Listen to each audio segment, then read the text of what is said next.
சென்னை பழைய வண்ணாரப்பேட்டையில் பரோட்டா கடையில் 3 இளைஞர்கள் மாமூல் கேட்டு உரிமையாளரை கத்தியால் வெட்டிவிட்டு தப்பிச் சென்ற நிலையில் இது தொடர்பான சிசிடிவி காட்சிகள் வெளியாகியுள்ளன. கூடுதல் விவரங்களை செய்தியாளர் பிரபுவிடம் கேட்கலாம். பிரபு, என்ன நடந்தது? வணக்கம் சார். சென்னை பழைய வண்ணாரப்பேட்டையில் இயங்கி வரும் பிரபலமான பரோட்டா கடையில் 3 பேர் மாமூல் கேட்டு ஓட்டலின் உரிமையாளரை மிரட்டி கத்தியால் தாக்கி இருக்கின்றனர். இது குறித்த சிசிடிவி காட்சியானது தற்போது வெளியாகி இருக்கிறது.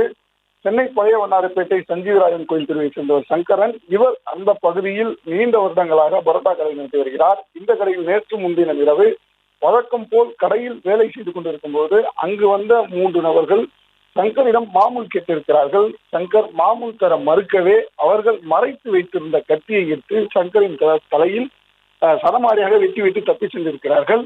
கடையில் இருந்தவர்கள் சங்கரனை மீது சிகிச்சைக்காக அரசு ஸ்டான்லி மருத்துவமனைக்கு அழைத்து வைத்த நிலையிலே தண்டையார்பேட்டை போலீசார் தகவல் அறிந்து இது தொடர்பாக வழக்கு பதிவு செய்து விசாரணை செய்ததில் சந்தோஷ் என்கின்ற சியான், பழைய வண்ணாரப்பேட்டை காவல்துறையினர் பினராயன் போன்ற 3 பேரை கைது செய்திருக்கிறார்கள். இந்த நிலையில் அந்த 3 பேர் கத்தியை எடுத்து சங்கரை வெட்டும் அந்த சிசிடிவி காட்சியானது வெளியாகி பரபரப்பை ஏற்படுத்தியிருக்கிறது. ஷியாம், விவரங்களுக்கு நன்றி பிரபு.